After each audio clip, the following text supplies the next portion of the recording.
Good morning, good morning, good morning, good afternoon, good evening. Alright, kaibigan, kung saan ka masulog sa mundo, kaibigan, I wish you well. Welcome to the Parking University. Andito maraming nakapark dyan, kaibigan.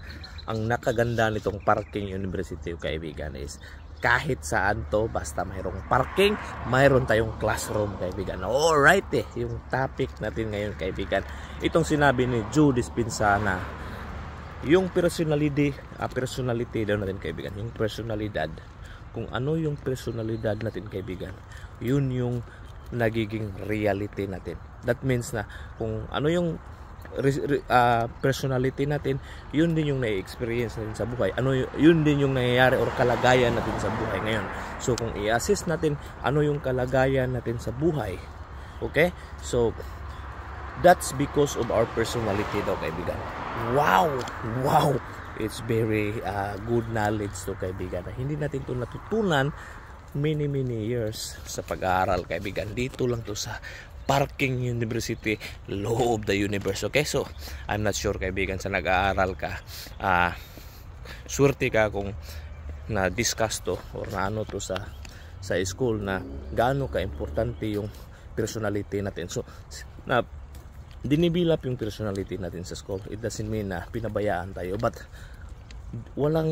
hindi ko nakuha yung deep meaning sa nag-aaral ako na kung ano pala yung main personality ko, kaibigan.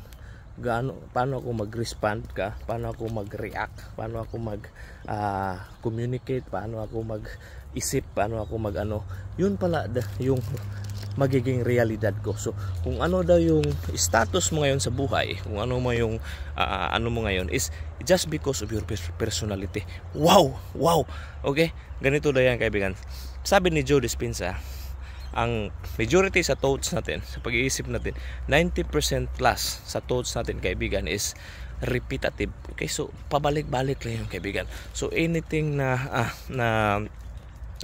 it could be yung iniisip natin ngayon, it could be the same yan tomorrow, next day, for many years. So pag yun pag yung thoughts, kaibigan, pag sobra na yung repetitive, kaibigan, magiging yan, so magiging nasa subconscious mind na natin yan, na kahit hindi natin yan iniisip, automatic na yung mag-respond.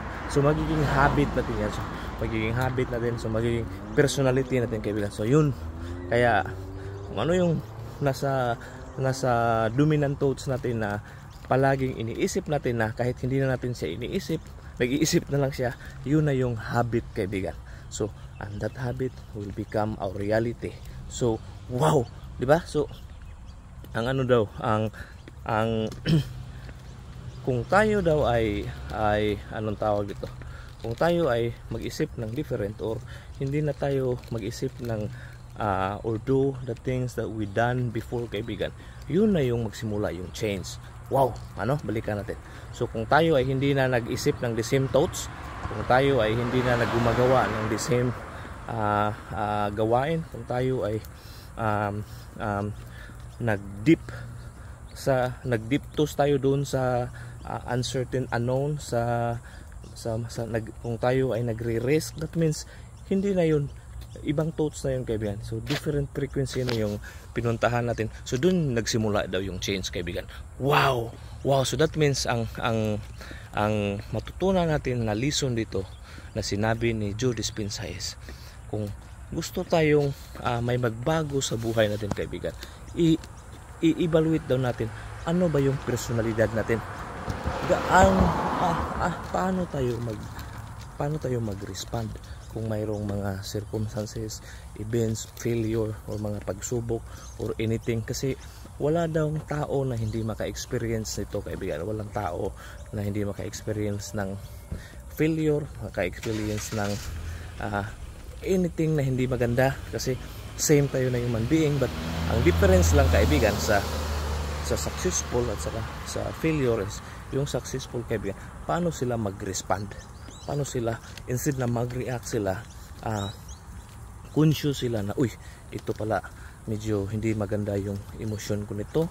So kung ang emosyon ko ganito, galit ako or sad, angry, so it will becomes my dominant thoughts, so it will go to my feelings.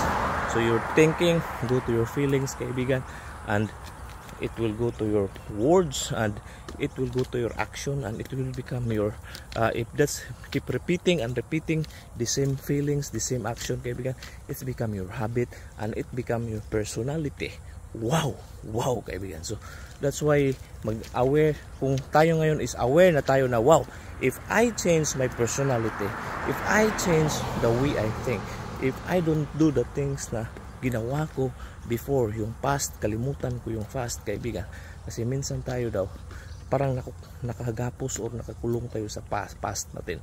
So palagi nating iniisip na yung rason bakit ganito yung nangyari sa buhay natin is due to our past, due to other people, due to other, kahit ano na lang, sino na lang na biniblame natin na hindi na natin sila makontrol.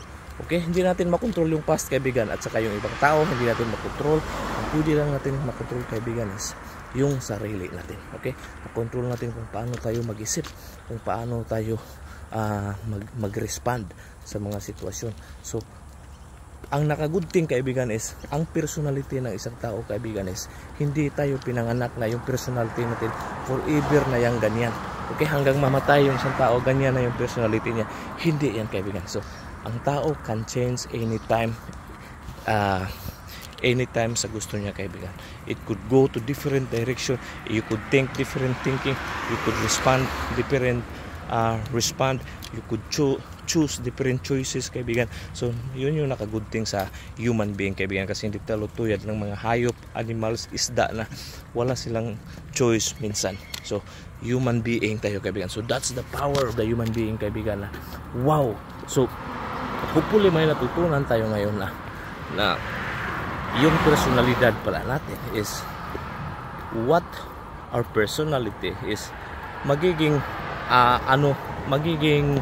magiging realidad natin yan, kaibigan. So if we change our personality, we could change our reality as well. Wow, di ba? Napakaganda. Change our personality and our reality will change. Wow, hopefully may natutunan tayo ngayon. Close your eyes, open your arms, let your legs, and this all be yours. Peace, love, good health, abundance, all the riches in the world. So yun na yan. Boom! Shakala, liki.